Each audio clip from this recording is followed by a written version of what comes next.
nós temos a participação da nossa queridíssima Edna Oh, Santos, sim. nossa queridíssima.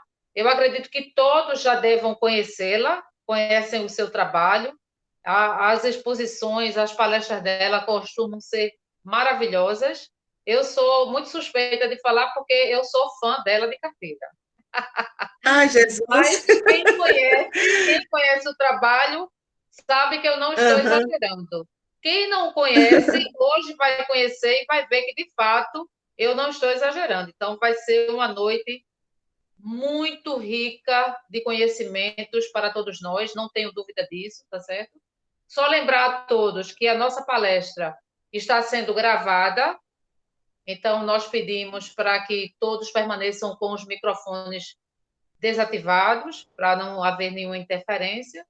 Lógico que se alguém quiser fazer alguma colocação, fazer alguma participação, pode ativar o microfone e falar, tá certo? Se tiver alguma dúvida e quiser perguntar a Edna, tenho certeza que ela vai trazer uma resposta, tá bom? E aí nós vamos realizar mais um dos nossos trabalhos. O tema, muito bom, não vim trazer a paz, mas a espada, né? E que todos nós possamos aproveitar e refletir acerca de tudo isso que foi, que nos vai ser colocado, né? Que nos vai ser ensinado. Então, nós gostaríamos de pedir para que a nossa querida Marinalva faça a nossa prece de início. Boa noite a todos. Vamos orar, pedir a Deus, rogar a sua assistência amorável, para que possamos, Senhor, conhecer um pouquinho mais do Evangelho do Senhor Jesus. A nossa casa hoje, recebendo a nossa irmã, que ela seja inspirada pela equipe espiritual do Instituto Espírita Semeadores da Fé, e que nós possamos, Senhor, abranger a todos aqueles que nesse momento necessitam de paz e luz.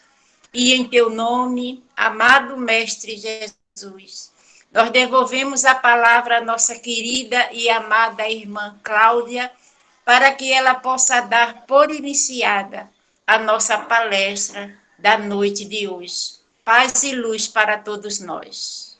Que assim seja. Que assim seja. A palavra é toda sua, Edna. Oba, que bom. Ô, Cláudia, me diz uma coisa, vocês fazem perguntas, durante a palestra? Tem perguntas? Normalmente não, mas assim, eu gosto de Sim, lembrar que se as pessoas sentirem a necessidade e a vontade de fazer, que façam. fiquem à Mas vontade, né? normalmente Certo. a gente só escuta mesmo. Ok. Vamos até às 9, é isso? Até às 9, é. Tá bom. É que o assunto é grande e pode ser, a gente vai ter que correr um pouquinho, talvez, em algum momento, mas vamos tentar estudar e meditar, refletir bem sobre essa citação do nosso Senhor Jesus, que está lá em Mateus, no capítulo 10, os versículos de 34 a 36, e que leva a muitas pessoas até a estranharem. E é por isso que Kardec, em O Evangelho segundo o Espiritismo, ele deu o nome de moral estranha ao capítulo que trata sobre essa questão, que é o capítulo 23 de O Evangelho segundo o Espiritismo, e que é um capítulo que não tem instruções dos espíritos. Todas as citações, todas as ponderações que foram feitas no capítulo foram feitas pelo nosso irmão Allan Kardec, que, por sinal, tinha um preparo muito grande, né? Capaz de fazer com que ele mesmo pudesse ponderar e nos dar muito conteúdo para reflexão. É que Jesus, ele disse uma frase que parece, se for tirada do contexto aonde ele estava inserido, dá a impressão que Jesus falou de uma forma, assim, muito dura com as pessoas e até demonstrando uma característica que não era própria de Jesus, que já estava sendo considerado, era muito amado pelo povo hebreu, e estava sendo considerado já como uma pessoa que trouxe paz, e não guerra, não luta, nada de conflito, alguém que apregoava a mansidão, a serenidade, a brandura, não é? Enfim, então, a misericórdia. Então, falar de espada, falar de divisão, parecia não ser Jesus falando. Mas aí, como a gente sabe também que o nosso mestre, ele falava muito por alegoria, falava por parábolas, palavras de metáfora, enfim, isso nos leva a crer que ele precisou usar esses termos. Por quê? Porque o povo hebreu daquela época, que somos nós agora, não tínhamos a condição evolutiva, nem moral, nem intelectual, de compreender tudo que Jesus falava. Daí muitas dúvidas, algumas até muito negativas com relação a Jesus, fizeram com que, como a gente vai ver no próprio estudo dessa obra, do Evangelho, e também desse capítulo, que houve, por conta de algumas formas de Jesus se expressar, houve a criação de muitas seitas, outras denominações religiosas adotaram as palavras de Jesus como sendo motivação para as suas maldades, como, por exemplo, aquela passagem dos vendilhões do templo. Ela foi denominada pela igreja tradicional da época, quando criaram a Inquisição, ela foi considerada como a ira santa. O que quer dizer isso? Que Jesus, como santo, irou-se, revoltou-se com os vendilhões do templo. Nós sabemos também que os evangelhos, aprendemos ao longo do tempo, que os evangelhos, eles foram traduzidos em vários idiomas. Jesus falava aramaico também, Jesus falava hebraico também, e com isso, as traduções do hebraico, do aramaico, que ficou sendo depois uma língua morta, para o hebraico, depois para o grego, e para as demais línguas do mundo, houve muita especulação sobre o que Jesus falava. Então, muitas coisas, como Kardec diz aqui no Evangelho, podem ter sido adulteradas, ou Jesus nem sequer disse isso, mas para que surtisse um grande efeito, para que levasse talvez pessoas a se amedrontarem e a, assim, temerem a Deus, muita coisa foi colocada com ênfase, e isso acarretou em equívocos de interpretação e de até mudança de conduta por parte das pessoas. Então, certas palavras de Jesus, elas soavam bem estranhas, mas às vezes ele precisava ser um tanto quanto enérgico, não violento, porque trazer espada, o que a espada significa? Significa um instrumento de guerra, uma arma branca, uma arma cortante, uma arma perfurante. É um instrumento que mata, que fere, que machuca as pessoas. Então, Jesus, ele começa dizendo que não veio trazer espada, ou seja, ele começou dizendo que ele não é um guerreiro, que ele não era um soldado, como muita gente imaginava que ele fosse, como o próprio Judas, por exemplo, e que depois, só depois que eu me tornei espírita, lendo as obras espíritas, foi que eu fui entender por que Judas agiu daquela forma, porque até então eu tinha aprendido que Judas era um traidor, e naquela obra de Dante Alighieri, chamada Divina Comédia, Judas, ele está situado na mais baixa esfera do inferno. Quando Dante escreve sobre o inferno na obra, ele coloca Judas, porque o crime de traição, à época de Dante, era considerado um dos maiores crimes, talvez até o pior deles. Então, Dante coloca Judas lá nas profundezas do inferno, junto com o próprio demônio. Ou seja, vejam, a ideia que as pessoas faziam de Judas era uma ideia muito perversa, muito dura, enérgica demais. Mas eu, na minha inocência, como todas as outras pessoas que conviviam comigo na minha família e também na minha vizinhança, nós até achávamos engraçado quando se malhava o Judas. Amarrava-se um boneco de pano no poste e as pessoas cuspiam para cima, jogavam pedras, e no dia da Sexta-feira Santa, arrastavam aquele boneco pelo bairro, saíam arrastando pelas ruas, gritando palavras de ordem, e a gente achava aquilo ali muito natural, porque a nossa religião na época dizia que Judas tinha sido uma pessoa, um grande perverso, um traidor de Jesus. Mas depois, quando me tornei espírita, que comecei a ler principalmente as obras psicografadas por Francisco Cândido Xavier, é que eu me deparo com o livro Cartas e Crônicas, aonde Humberto de Campos, ele fala sobre o verdadeiro perfil de Judas. Inclusive, ele, Humberto, se colocando como entrevistador de Judas. E aí nós vimos que não foi bem assim. Judas não era uma pessoa má. Ele não era um traidor porque ele queria ser, porque ele era da sua própria característica. Ele foi um traidor por um momento de muita emoção, de comoção, porque a profecia que dizia que libertaria o povo hebreu do jugo dos romanos, dizia que esse Messias seria um rei que viria para tirar o povo hebreu daquela situação. Moisés tinha deixado lá nos 10 mandamentos, que, aliás, nos 10 mandamentos não, nos próprios livros da Torá, dizendo que não era permitido que o povo de Deus, o povo eleito de Deus, no caso eles, os hebreus, depois judeus, pagasse imposto a povo estrangeiro. E a primeira coisa que os romanos fizeram, quando invadiram toda a Palestina, foi cobrar imposto dos judeus, e isso deixava-os com muita raiva. Então, na cabeça de Judas, como uma pessoa idealista, como alguém que sonhava todos os dias com a chegada do Messias na Terra, ele acreditou que Jesus era esse soldado. Então, daí vem toda aquela questão da cabeça dele, que foi muito trabalhada de forma maléfica por Anás e Caifás, chegando, enfim, àquela culminância em que Judas acaba achando que se Jesus fosse preso, o povo se rebelaria, porque o povo amava Jesus, o povo já estava, assim, muito, muito apegado ao nosso Senhor Jesus.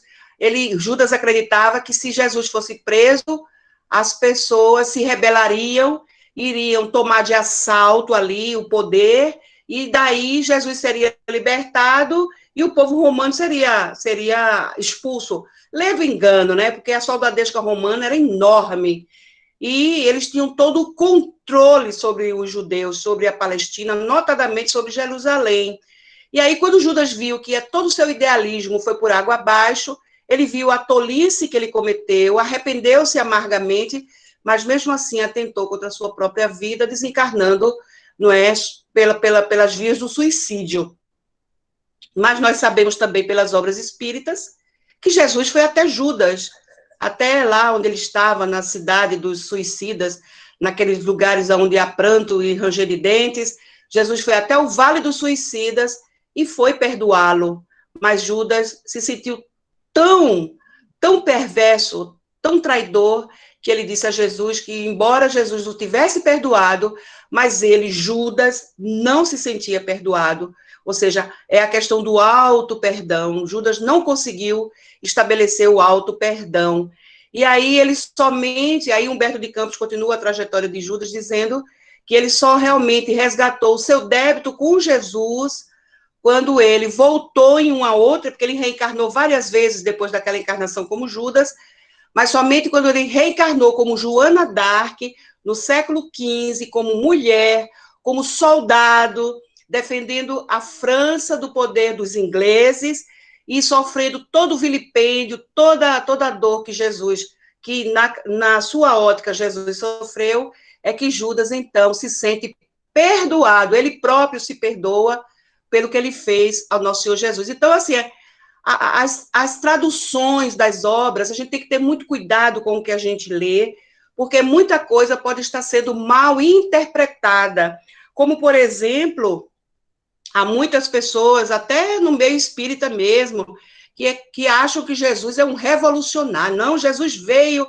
para separar o joio do trigo, Jesus veio para proteger os oprimidos. Sim, ele veio, mas ele também veio para aqueles que eram os opressores. Jesus não veio apenas para os oprimidos, ele veio para os doentes, como ele mesmo falou, que são aquelas pessoas que precisavam mais dele pessoalmente. Então, ele veio tratá-las, curá-las de suas dores, de suas mazelas. Então, na verdade, ele não foi revolucionário. Jesus, em momento nenhum, mandou ninguém segurar uma espada e sair por ali lutando, brigando, nada disso. Então, essa ideia de que Jesus foi um preso político, foi um fugitivo político, foi isso, foi aquilo, isso é somente ideia da cabeça de algumas pessoas que confundem religião com política e aí fazem essas análises meio equivocadas da presença de nosso Senhor Jesus aqui com a gente. Então, na verdade, não dá para a gente assimilar que Jesus tenha dito palavras tão duras, dada a essa sua característica de inalterável benevolência, de um amor extremo pela paz. Por isso que ele disse que a paz dele não era do mundo. A paz que ele trouxe para nós não era a paz como o mundo dava para a gente. Por que Jesus falou isso também? Porque, na verdade, né, tem algumas traduções que dizem, eu não vim, tem umas que dizem que eu vim trazer a espada, outras dizem que eu não vim trazer a paz, mas a divisão. Há essas traduções, umas têm espada, outras têm, né, têm paz. Mas quando Jesus citou essa questão da paz, ele queria falar que a paz do mundo é uma paz diferente, a paz do Cristo é a paz de Deus. Se Jesus traz consigo a paz de Deus, ele jamais concitaria qualquer tipo de violência, qualquer tipo de agressão. Então, essa passagem dos vendilhões do templo, houve um exagero muito grande de quem fez a interpretação. Jesus não saiu pegando chicote e batendo nos vendilhões, derrubando mesas, absolutamente. Nada disso foi verdade. Houve um exagero por parte de quem traduziu essa passagem para justificar a Inquisição. Se Jesus se irou e Jesus era santo, por que nós que ainda não somos santos também não podemos nos irar? E daí as cruzadas e tantas matanças que houve na humanidade, usando palavras ou usando atitudes de Jesus como desculpas para isso, quando, na verdade, não foi nada disso que aconteceu. Então, não tem nada a ver essa ênfase que algumas pessoas dão com relação a essa citação de Jesus, Mateus, capítulo 10, versos de 34 a 36. Os incrédulos, eles usam, e Kardec continua fazendo suas ponderações aqui na obra, só que nós voltamos um pouquinho, estamos agora no capítulo 14, honrai o vosso pai e a vossa mãe, e que Kardec faz uma alusão a essas questões de que palavras de Jesus foram usadas como arma, como desculpas, pretextos para maldades. Então, Kardec diz o seguinte, que os incrédulos, eles usam essas palavras como arma para seus desatinos, falando que Jesus foi um líder assim, um líder assado e tudo mais, e absolutamente nada disso aconteceu. E se isso existe, ou seja, se as proposições de Jesus, que estavam baseadas na lei de amor e de caridade, elas foram tratadas como as palavras de um déspota, de um tirano, porque só quem fala dessa forma assim, eu vim trazer a espada, aliás, eu não vim trazer a espada, ou eu não vim trazer a paz, eu vim trazer a discórdia, a divisão, é um líder que não é um líder bondoso, é alguém que quer realmente dominar, e não era essa a intenção de nosso Senhor Jesus. Então, essas palavras, elas foram mal reproduzidas, mal compreendidas, ou até nem são de Jesus. Kardec coloca isso em O Evangelho segundo o Espiritismo. Então, o texto evangélico, ele diz assim, não é, que Jesus veio até a fogo a terra. Olha, é tanta coisa assim, que pai fica contra filho, sogra contra nora, vice-versa. Nós sabemos que, de certa forma, isso tem alguma lógica. Por quê? Porque é na família, é na nossa família consanguínea que estão os espíritos mais importantes para nós nesta encarnação. Não é por acaso que nós nascemos junto com eles. Alguns vêm primeiro, vêm na nossa frente, para talvez preparar o caminho da nossa chegada, ou nós chegamos primeiro do que eles, para preparar o caminho deles, né? O caso dos pais para com seus filhos, o caso, não é? Enfim, de todos aqueles que fazem parte de um núcleo familiar. E nós sabemos também que, muito embora sejamos do mesmo sangue, mas somos espíritos completamente diferentes uns dos outros. A parentela corporal, ela está unida e jungida pelo DNA, pelos microssomos, pela corrente sanguínea. Mas existe a família espiritual, que também o Espiritismo nos explica qual é a diferença entre os laços consanguíneos e os laços espirituais. A grande maioria das pessoas que reencarnam conosco, no nosso lar, muitas delas não nos são simpáticas ainda, não significando dizer que não serão. Então, como somos espíritos diferentes, pensamos de formas diferentes, ou até temos semelhanças de pensamentos, afinidades uma ou outra, mas não a totalidade. Quando Jesus fala que poderia haver divisão, ele fala de pensamentos, divisão de ideias. Ou seja, alguns dariam razão a Jesus, outros não. Nós vemos que as famílias da sua época, isso era muito comum de acontecer. Joana, que era casada com Cusa, com um intendente de Cusa. Cusa era a cidade onde eles viviam, né? E Joana foi casada com o intendente da cidade de Cusa. Ela se converteu ao cristianismo, ele não. Aliás, ele nem queria que ela se convertesse ao cristianismo. E quando ela foi presa e que foi queimada viva, o filho dela, que também não se converteu ao cristianismo, pediu que a mãe negasse que era cristã. Então, numa mesma família tem divisão, é isso que Jesus queria, na verdade, dizer. E que possivelmente houve uma interpolação ao longo das traduções, dando a entender que Jesus veio para dividir todo mundo, para separar pai de filho, genro de sogra, marido da mulher. E nós sabemos que, infelizmente, alguma lógica nisso existe. Há famílias que são desunidas, enquanto que há famílias que se amam, aí a gente já vê uma comunhão de espíritos afins, e os laços espirituais são bem mais fortes do que os laços sanguíneos, como é o caso, por exemplo, de pessoas que adotam filhos. Muitas vezes, amam tanto aquele filho adotivo ama tanto seu pai e sua mãe, que ninguém diz que eles não são uma família consanguínea. Então, da mesma forma que há a união entre pessoas de uma mesma família, é possível também existir a desunião. Então, nesse ponto, a palavra está certa. Existem famílias unidas pelo coração, mas existem famílias apenas unidas pelo sangue. E o Espiritismo explica muito bem para nós essas questões. Então, houve um equívoco. Kardec começa dizendo lá no item 11 que houve um equívoco na forma como se registrou esse pensamento de Jesus. Ele pode ter soltado palavras naquela ocasião que queriam dizer que no futuro, porque Jesus, na verdade, ele previu o futuro, ele previu várias situações do futuro. O sermão profético, que está em Mateus, no capítulo 24, denota muito bem tudo o que ia acontecer na humanidade no futuro. A parábola do joio e do trigo, ela fala exatamente nesse período de culminância que nós estamos vivendo agora, nesse período transitório do nosso planeta, de uma categoria de provas e de expiações para outra categoria de regeneração, aonde vai haver o juízo final, vamos dizer assim, né, entre aspas, porque nós sabemos que, na verdade,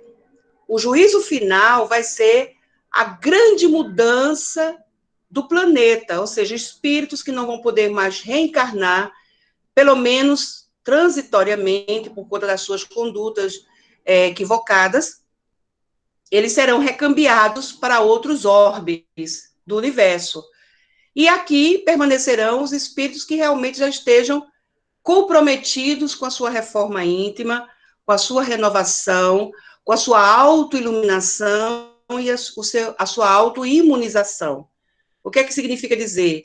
se imunizar contra o orgulho, a vaidade, o preconceito, a intolerância e todas essas mazelas que geram problemas os mais diversos na sociedade que nós estamos inseridos. Então, essas palavras de Jesus que foram interpretadas equivocadamente, elas levaram muitas pessoas a se enganarem quanto ao seu verdadeiro sentido. Então, vejam só, meus irmãos, após 2000 anos, praticamente, porque o Espiritismo chegou na Terra no século XIX, faltando 100 anos para 2 milênios, foi preciso tanto tempo lá na frente para que nós pudéssemos vir a ter essa revelação, a elucidação real do que realmente Jesus falava nos seus ensinamentos. Então, quando a gente lê o Novo Testamento, quando a gente lê as obras, a gente vai notando que o Espiritismo vai colocando luz, lançando luzes sobre tudo o que nosso Senhor Jesus nos disse e deixou, não é, como legado para a humanidade. Sabemos também que ele não escreveu nada, então muitas coisas que ele disse ficaram perdidas, ao ver, foram ditas e não foram registradas, e muitas delas foram, lamentavelmente, mal registradas e mal interpretadas.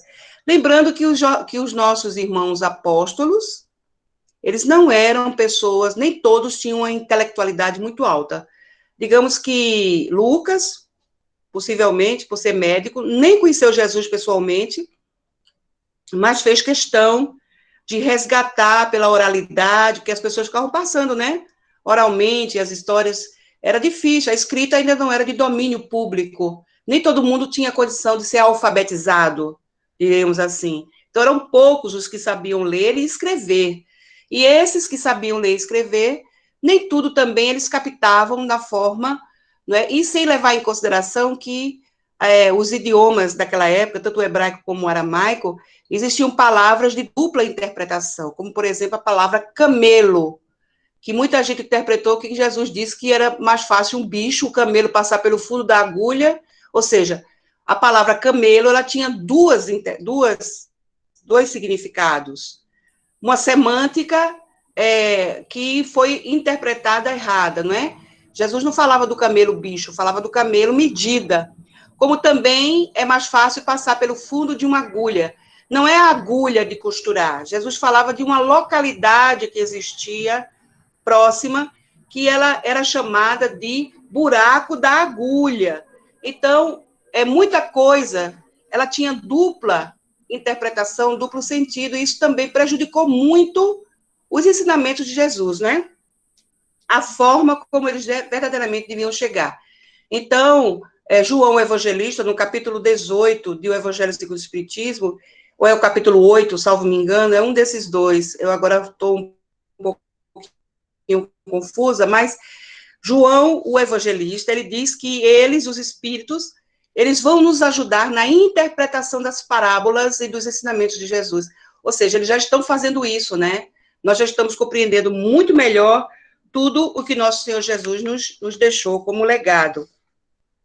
Então, se nós tomarmos as palavras de Jesus ao pé da letra, isso pode nos levar a uma ideia negativa quanto às palavras que ele disse e transformar a missão de Jesus numa que era, na ideia de nosso Senhor Jesus, uma missão inteiramente pacífica, em outra de perturbação e discórdia. Então, veja, nós não podemos levar as palavras ao pé da letra, como nossos irmãos às vezes fazem com relação à Bíblia. Interpretam a Bíblia literalmente. As palavras de Isaías, de Malaquias, de Moisés, desse ou daquele profeta, e isso gera uma maior confusão na cabeça das pessoas. Palavras de Paulo, de Tarso. Então, vejam bem, todo o cuidado que nós devemos ter nessa interpretação, para que não pareça que a missão de Jesus foi uma missão de alguém que veio no sentido de levar a humanidade para a guerra, para a discórdia, para a perturbação, e foi exatamente o contrário que Jesus veio fazer. Então, Jesus, ele nunca teria viria com essa ideia de ser um conquistador sanguinolento ou devastador. Então, a gente vai ponderando aqui e estudando com o nosso codificador, então que ele diz o seguinte, que essa estranha moral, não é? Por isso que Kardec chamou o capítulo de estranha moral, ela encontra forçosamente oposição, atraindo ataques e lutas, como, por exemplo, quando Jesus estava lá numa reunião com amigos, e chegou a mãe dele com 2 irmãos que, segundo as tradições evangélicas, dizem que esses irmãos tinham ido prender Jesus, porque na cabeça deles, Jesus tinha perdido o espírito. Perder o espírito na época de Jesus era ficar maluco, era estar doente das ideias. E Maria, muito preocupada com o que os irmãos poderiam fazer, ela foi também para ajudar, intervir em alguma situação conflituosa que pudesse acontecer. Foi por isso que Jesus citou aquelas palavras, que foram dizer, olha, tem umas pessoas aí fora dizendo que é sua mãe e seus irmãos. Aí foi quando Jesus aproveitou aquele ensejo para dar aquela lição de quem é minha mãe e quem são meus irmãos. Na verdade, Kardec também chama isso, está contido também nesse capítulo sobre essa questão da estranha moral. Então, muitas coisas que Jesus disse poderia ter suscitado ideias de ataque, de lutas, e nós sabemos pelo propósito que nosso Senhor Jesus veio, pelo que nós conhecemos do nosso mestre, que ele era um pacificador, nunca um criminoso. Então, essa forma aparentemente controversa, ela tinha um propósito, que, na verdade, o que Jesus quis dizer com essas palavras, se é que elas foram ditas dessa forma, era atrair a atenção dos escribas, dos fariseus e dos sacerdotes. Por quê? Porque essas pessoas que eram responsáveis pela divulgação da Torá, dos 10 mandamentos, porque a Torá ela é toda baseada nos 10 mandamentos, e nós conhecemos os 10 mandamentos, e os 10 mandamentos não incitam, não é, a violência, pelo contrário, incitam a paz e a concórdia. Então, Jesus queria que eles prestassem atenção no que ele estava dizendo. Às vezes Jesus falava, ele exagerava um pouquinho nas palavras de propósito para poder chamar, sabe aquele choque anímico que às vezes a gente precisa tomar? Uma pessoa está envolvida em tantas controvérsias, em tantas dificuldades, que ela precisa tomar um choque para poder acordar para a realidade dela. Então, muitas vezes, Jesus exagerava nas palavras para dar esse despertar nas pessoas. E nós sabemos que, naquela época, o que estava acontecendo? As palavras vazias que eram ditas pelos sacerdotes, pelos escribas, fariseus, nos púlpitos, não somente no templo, mas também nas sinagogas, tudo isso era para, não é? Eles estavam nessa inércia moral, e Jesus precisava acordá-los. Tanto é, meus irmãos, que antes de formar o seu quadro apostólico, quem foram os primeiros que Jesus procurou? Os sacerdotes, os escribas, os fariseus. Por quê? Porque eram as pessoas que mais conheciam a lei. Se elas conheciam a lei, elas deveriam colocá-las em prática. Só que nosso Senhor Jesus viu que não era nada disso. Eram somente da boca para fora as palavras daquelas pessoas.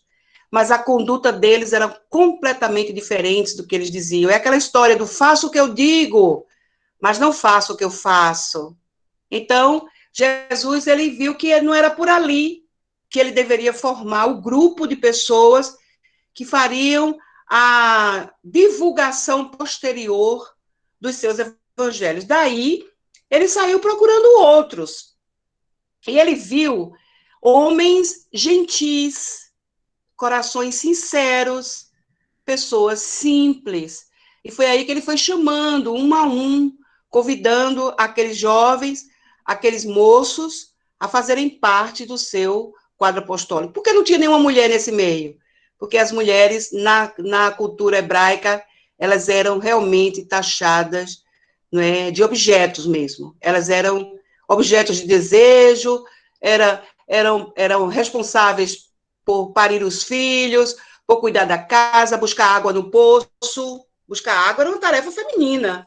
Então, as mulheres, elas tinham que ser subalternas aos homens. Então, se Jesus fosse puxar as mulheres, digamos, convidando-as diretamente, as pessoas iriam ainda mais, principalmente nesse comecinho de missão, elas poderiam abortar, fazer com que Jesus abortasse a sua missão. Daí, ele foi muito prudente e estratégico. Chamou aqueles moços, mas ele sabia que suas esposas viriam de arrasto, suas mães, suas amigas, e foi isso que aconteceu. Nós temos aí uma lista enorme de discípulas de Jesus, as mulheres do Evangelho, são muitas. Elas vieram naturalmente, elas se acercaram naturalmente de nosso Senhor Jesus, porque ele era brando de coração e eles não as tratavam de forma ruim. E, pelo contrário, ele as tratava muito bem. Então, essas palavras vazias dos sacerdotes, dos fariseus e tudo mais, geraram esse contraponto de nosso Senhor Jesus, de sempre estar ali, não é, chamando a atenção deles nas praças, chamando-os de sepulcros caiados, de hipócritas. Aquilo lá atormentava aquelas pessoas, elas ficavam muito chateadas com Jesus, e foi isso que os levou a persegui-lo e matá-lo, não é, assim que tiveram a oportunidade, porque eles acreditavam que se matassem o homem, eles matariam a ideia, porém, isso não aconteceu, pelo contrário. Nós não temos, assim, notícias dos algozes de Jesus, mas temos notícias de Jesus. Então, a sua ideia, as suas ideias sobreviveram, porque elas eram verdadeiras e porque ela se engrandeceu. Essas ideias, aliás, se engrandeceram ao passar dos tempos, ao passar dos milênios, porque elas estavam de acordo com os desígnios de nosso Pai, soberanamente justo, infinitamente bom e misericordioso. Então, Jesus, ele estava uníssono, por isso que ele falou, eu e o meu Pai somos um. Outra interpretação equivocada que deram essa frase de Jesus. Por Jesus ter falado isso, eu e o meu Pai somos um, nós temos irmãos que acreditam que Jesus é Deus. Nossa Senhora, Mãe de Deus. Então, as palavras de Jesus foram sempre muito, muito mal interpretadas. E daí, ele saiu, né? Veja, quem é que poderia imaginar que de um lugarejo perdido no nada, porque Nazaré, ela era tão miudinha, tão esquecida lá no tempo, que até ela nem configurava nos mapas antigamente. Mas foram encontrados, eu não me lembro qual foi a década, que encontraram, num sítio arqueológico, encontraram vestígios da cidade de Nazaré. Identificaram por conta da cerâmica, dos apetrechos, né?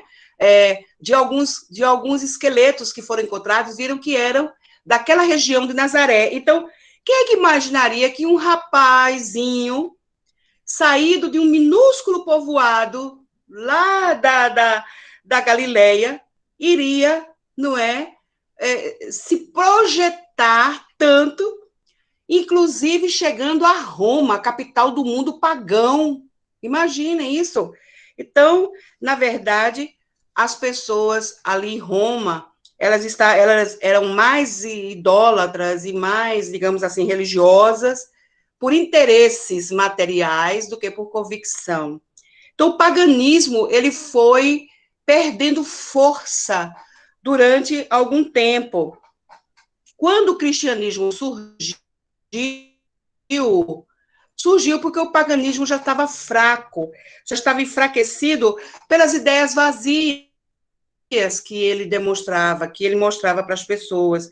Então, aqueles que não possuíam em sua alma a fé verdadeira, temiam as luzes, que era o caso dos pagãos, por isso que foi tão difícil para Jesus chegar até eles, por isso que ele pediu aos apóstolos que naquele momento não fossem aos gentios, porque ia ser chover no molhado, eles não iam acatar os ensinamentos, seria um trabalho a posteriori, e ele já estava reservando essa tarefa para Paulo, que na época ainda era Saulo, e que era um perseguidor dos cristãos.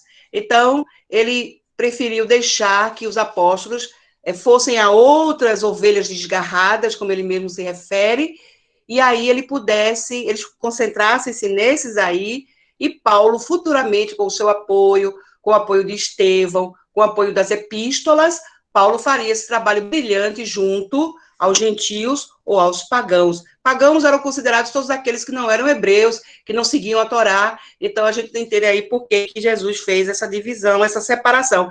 Divisão para o bem, não divisão para o mal. É isso que a gente tem que entender. Então, ele sabia também que aqueles que temiam a luz, que abre os olhos aos cegos, eles aproveitavam-se de vários errinhos que eles acreditavam, né, que eram. Ou até hoje, nós temos aí muitos irmãos nossos que perseguem cristãos, ainda no século XXI.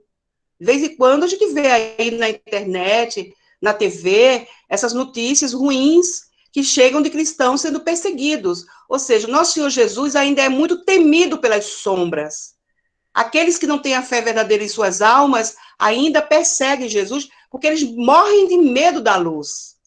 Daí Jesus também, não é, que ter precisado de pessoas para ajudá-lo, para apoiá-lo nessa difusão da sua doutrina de amor, de justiça e de caridade. Nós, espíritas, somos os trabalhadores dessa hora agora, né?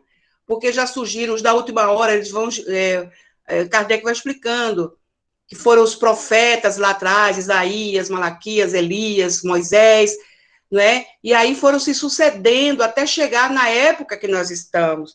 Então, nós somos os trabalhadores dessa hora, da última, no caso, dessa última hora que vai dar origem à era nova, a geração nova que está vindo aí e a geração nova que já está aqui vão dar origem à era nova, a essa era do espírito, e não apenas a era do materialismo, porque o espiritismo vai ajudar a combater o materialismo que tem causado danos enormes.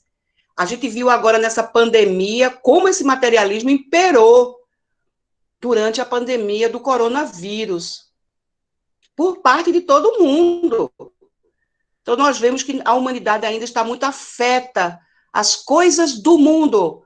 Por isso que Jesus disse que a paz dele não era daqui. A paz do mundo não é a paz do Cristo. A paz do mundo ainda é a paz das coisas, dos objetos, de tudo que a gente pode ver e tocar. A paz do Cristo é a paz da alma, da consciência tranquila, do dever cumprido, da reforma moral. Essa é a paz do Cristo. É a paz que nós ainda estamos, digamos assim, indo ao encontro. Então, Jesus recebeu essa missão no tempo certo. Porque antes de Jesus, quem foi que veio para ajudar? Sócrates e Platão. Foram dois grandes enviados de nosso Senhor Jesus. Eles viveram 500 e poucos anos antes de Jesus. E nasceram no meio de um povo muito adiantado, do ponto de vista intelectual, mas moralmente ainda muito carente. Então, o que é que aconteceu ali? Os gregos, nós sabemos que os romanos, ao invadir a Grécia, eles submeteram-se à cultura dos gregos. Isso foi muito importante para que Roma deixasse de ser um império e viesse a ser uma república. Então, os romanos começaram a imitar os gregos nos edifícios. Então, a gente vê muitas acrópolis romanas, são cópias das acrópolis gregas. A forma de se vestir dos romanos, copiando os gregos. A literatura romana, copiada pelos romanos. Então, o direito romano, copiando o direito grego, a democracia e tantas outras coisas, o conhecer-se a si mesmo, o autoconhecimento. Então, na verdade, Sócrates e Platão vieram já abrir os caminhos para a chegada de nosso Senhor Jesus, mas só que na época de Sócrates e Platão, ainda os gregos e muitos povos não eram assim abertos ainda às palavras, aos ensinamentos superiores.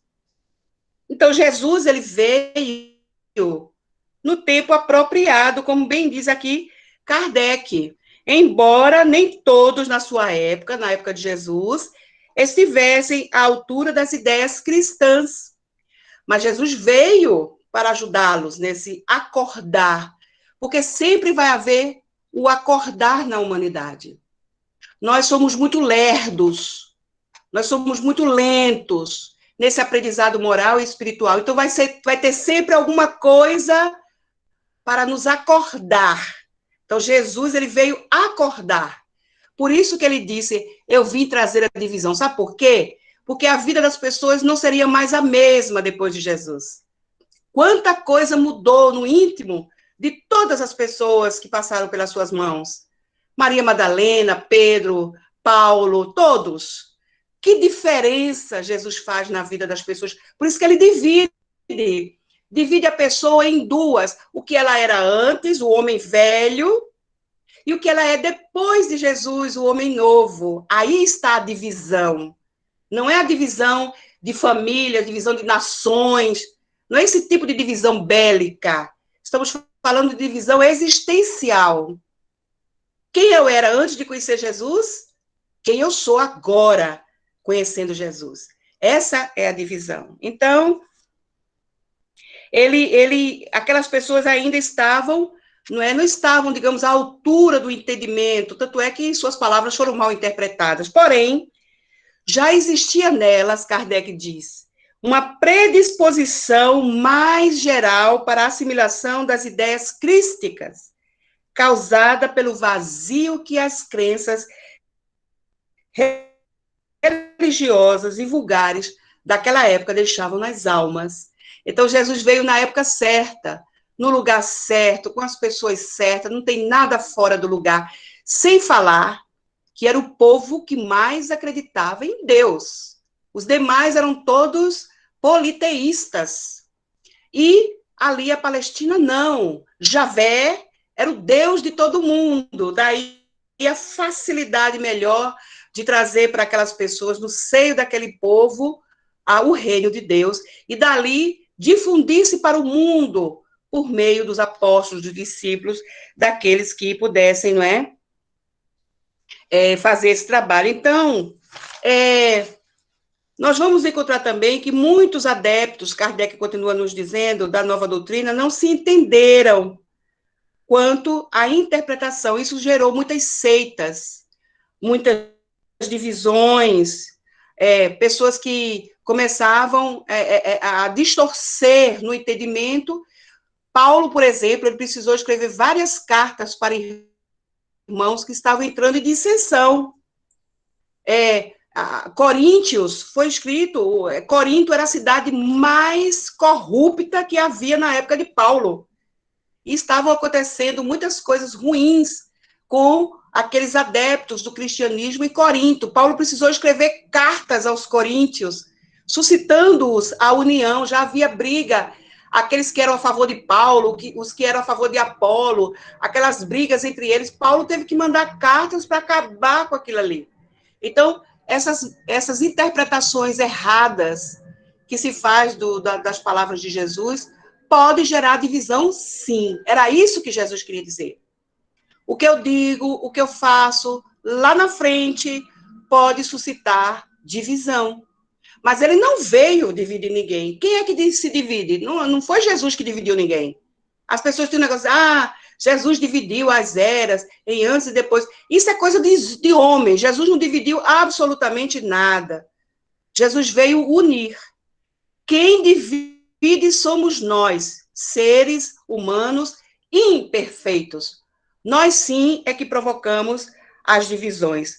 Aí, eu li aqui, nesse livro chamado Antologia Mediúnica do Natal, tem aqui uma mensagem, a mensagem número 3, que é de Humberto de Campos, o livro é de O Irmão X, né? Pela psicografia de Francisco Cândido Xavier. Aliás, o livro, ele é de diversos espíritos, mas quem assina essa mensagem é o Irmão X. Vocês sabem que durante um tempo, Humberto de Campos, ele assinou suas mensagens como Irmão X por questões meramente materiais, né? Todo mundo sabe do que houve aí. Então, Essa mensagem é chamada de O Conquistador Diferente. Humberto ele faz várias citações aqui de ditadores que aconteceram na humanidade. Dario, Alexandre Magno, Aníbal, Júlio César, Napoleão Bonaparte. Mas quem se lembra dessas pessoas por terem feito o bem? Ninguém. Porém, ele diz que surgiu na Terra um conquistador diferente. Esse conquistador, ele não possuía legiões armadas, nem poderes políticos. Olha aí, Jesus não estava metido em política. Muitas pessoas que hoje usam essa disso. Não existia política nas posições de Jesus, nem muito menos nas suas colocações. Havia ali questões religiosas. Os hebreus não suportavam saber que Jesus era o enviado de Deus, de Jeová, de Javé. Então, não é questão política, é questão realmente religiosa.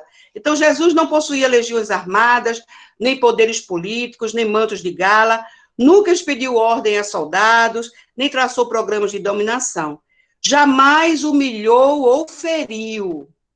Cercou-se de cooperadores, aos quais chamou de amigos.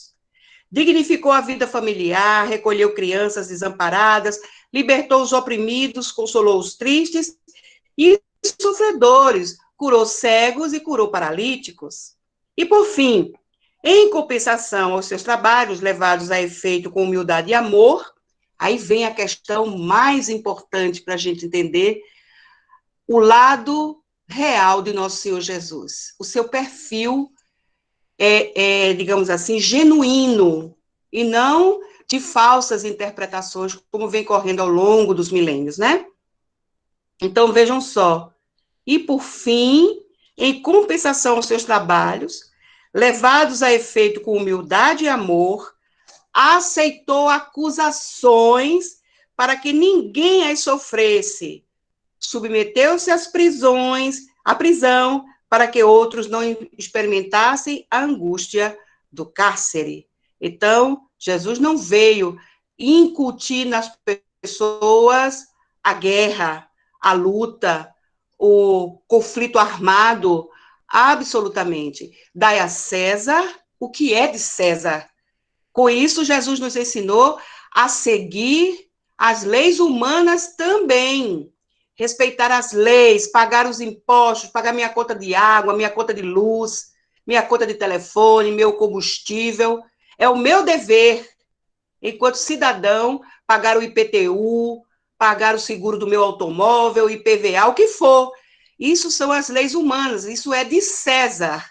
E eu tenho que respeitar isso. Se ele fosse um líder político, ele tinha mandado o pessoal suspender. Não, não pague imposto, não.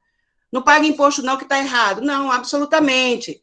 Paguem o imposto, deem a César o que é de César. E aí, ele vai também dizer aqui, Humberto de Campos, que conheceu o abandono dos que o amavam, separou-se dos seus, recebeu sem revolta, ironias, bofetadas, carregou a sua cruz e foi imolado, e sua morte passou por ser a de um ladrão. Ele foi considerado uma pessoa de má fama. Os judeus fizeram essa maldade, os romanos fizeram essa maldade, porque houve esse complô aí, né? Esse complô de Pilatos com Anás, com Caifás, com todas aquelas pessoas ali. Mas o que é mais bonito nessa lição, para a gente encerrar, já que faltam 4 minutinhos, é que diz assim, olha, mas Humberto de Campos continua falando. Desde a última vitória no madeiro, tecida em perdão e misericórdia, Jesus consolidou o seu infinito poder sobre as almas, e desde esse dia, o conquistador diferente, nosso Senhor Jesus, começou a estender o seu divino império no mundo, prosseguindo no serviço sublime da edificação espiritual, no Oriente, no Ocidente, no Norte e no Sul, nas mais variadas regiões do planeta, erguendo uma terra aperfeiçoada e feliz, que continua a ser construída em bases de amor e concórdia, fraternidade e justiça, acima da sombria animalidade do egoísmo e das ruínas geladas da morte. Esse é Jesus, meus irmãos. Esse é o nosso mestre que veio com o propósito maravilhoso de nos ajudar a sairmos da nossa inércia moral. Estamos agora numa situação mais privilegiada, não é? Naquela época, nós não tínhamos os registros que nós temos agora. Graças ao trabalho de muitas pessoas que levantaram, que fizeram esse levantamento, que trouxeram para nós os achados, que revelaram para a humanidade o que realmente aconteceu, e nós ainda vamos conhecer muito mais, porque as ciências avançam bastante, o carbono 14 dá uma força enorme aos arqueólogos para datarem as coisas encontradas, e tudo isso vai ajudando a elucidar, não é? Eu vi uma vez uma palestra que falava que no livro Há 2000 anos, Emmanuel fala que Roma ela tinha algumas calçadas marmorizadas. Olha que coisa bacana, devia ser muito bacana. Hoje, já pensou mármore na Avenida Conda Boa Vista? Ou mármore na Avenida Boa Viagem? É uma coisa muito chique. Roma era assim, tinha calçadas marmorizadas. Isso está dito no livro, há 2000 anos, pela psicografia de Francisco Cândido Xavier. Na década de 90, encontraram, em alguns achados arqueológicos da Itália, calçadas marmorizadas. O que é que significa dizer? Que nós temos, nesses relatos extraordinários de Emmanuel, de André Luiz, de Humberto de Campos, de tantos outros irmãos nossos que viveram em épocas remotas, informações corretas. Não há o que duvidar da mediunidade de Francisco Cândido Xavier, da mediunidade de Raul Teixeira, da mediunidade de Divaldo Pereira Franco, da mediunidade de Dona Ivone do Amaral Pereira, de Dona Zilda Gama, de tantos outros maravilhosos que trouxeram com a sua mediunidade extraordinária, principalmente Francisco Cândido Xavier, com mais de 400 obras, como nós chamamos carinhosamente o nosso lápis de luz, tanta preciosidade para a gente chegar mais perto dos ensinamentos de Nosso Senhor Jesus. Então, que nós possamos refletir sobre essas palavras do nosso codificador em O Evangelho segundo o Espiritismo, capítulo 23, que trata sobre, não vim trazer a moral estranha. Na verdade, esse é o nome do capítulo, e o item, não vim trazer a paz, mas a divisão. Que nós possamos ter compreendido melhor o que realmente Nosso Senhor Jesus quis nos dizer.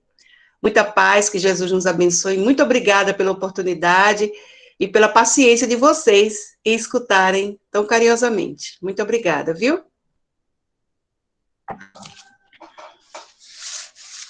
Nós é que agradecemos pelo seu trabalho maravilhoso, como já era esperado.